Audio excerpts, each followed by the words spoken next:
Hi, I'm Corey Goldstone. I'm the Communications Manager at the Campaign Legal Center, a national nonprofit that works to advance voting rights for all eligible voters in 50 states. I'm here with Charlane Oliver, the co-founder and co-executive director of the Equity Alliance, a nonprofit based in Nashville that is a client in our lawsuit against the state of Tennessee. Thanks, Corey, and thank you to the Campaign Legal Center for having me today. We are a 3-year-old nonprofit, nonpartisan organization focused on using our voting power as a weapon in the fight for social and economic justice. And what we do best is mobilize and empower Black voters to go to the ballot box for equitable change. So, about voter registration in the volunteer state, there are some real problems there. Tennessee ranks 44th in voter turnout and 45th in voter registration out of 50 states. What are some of the structural barriers to improving participation in elections? Well, believe it or not, Corey, we've actually been worse. We actually used to be 50th in voter turnout in the country back in 2014. So this has been a long, steady effort to stifle the voices in Tennessee, particularly Black and Brown voices. And so when we look at why people feel like their votes don't matter, I I can't help but to to say that is a symptom of a deeper structural institutional barrier that certain politicians who want to make sure that the less people that vote, the more that they can hold on to power. And so, what Tennessee is working with is ground zero for voter suppression. Charlene, could you explain briefly some of the tactics that you do at Equity Alliance to make it easier for people to vote in this state?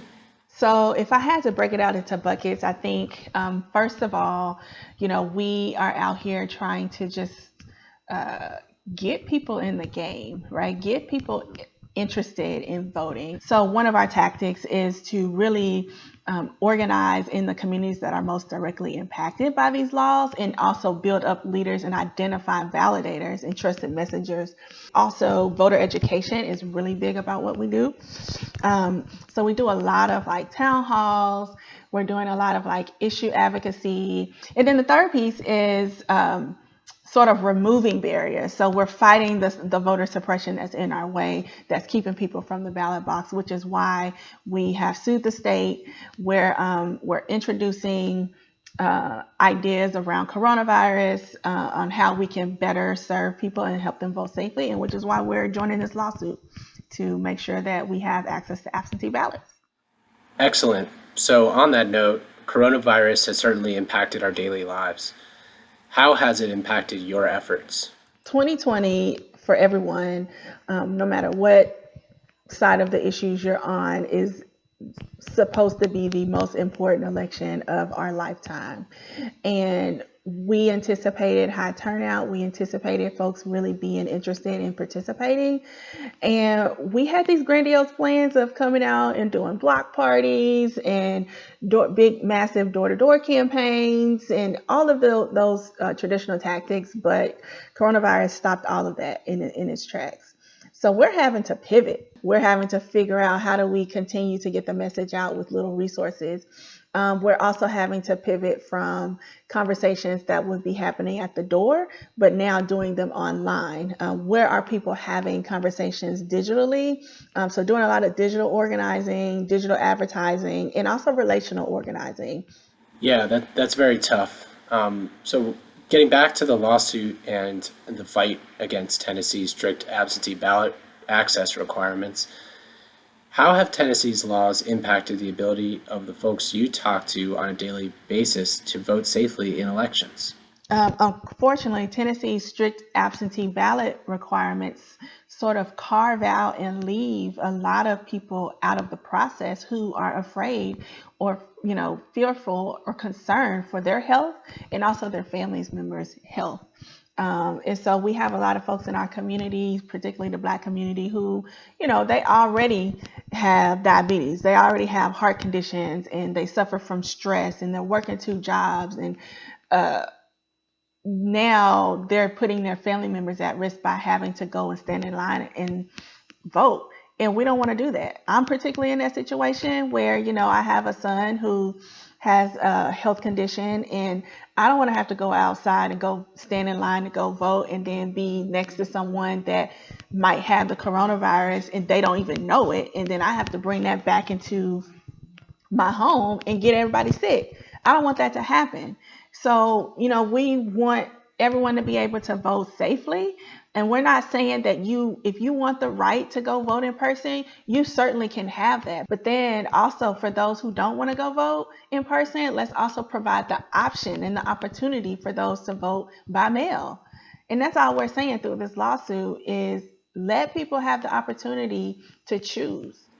So, what specifically are the laws in Tennessee? What is required in order to be able to request an absentee ballot? So, first of all, in Tennessee, there are about 14 reasons that you can request a ballot. So, in essence, we're considered a state where you have to have an excuse. There are some states where there is what's called no excuse absentee ballot. You don't have to have an excuse. If you just want to request one, you can. So, in Tennessee, you have to either be elderly, so over the age of 60, you have to be ill or be taking care of someone who's ill, or you might be overseas because you're in the military, or you might be out of your home state because you're a college student. Those are some of the major reasons why people request an absentee ballot. But for me, I'm not over the age of 60. I'm not particularly disabled or anything like that. But I would like to be able to vote by mail. Governor Lee has the power to do an executive order. Because we're in a state of emergency for the pandemic, he can just have an executive order to say, look, everyone gets to have a mail-in ballot. But unfortunately, you have our Secretary of State who says, "Well, dang it, it just can't be done. It's too soon. We don't have enough time to do it." And then you have the concern about voter fraud. Voter fraud has not been proven in this state. It's less than 1% that it happens. And so that's not a thing. Like, we need to trust our government. We need to trust our mail system. It is actually secure. We have mail-in ballots for every election. So this is not a new concept. We currently do it.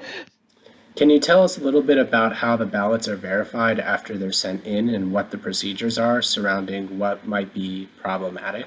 There's a signature match that has to happen when it comes to mail-in ballots. So for Tennessee, you actually the reason you have to request it is so that you can send in your signature.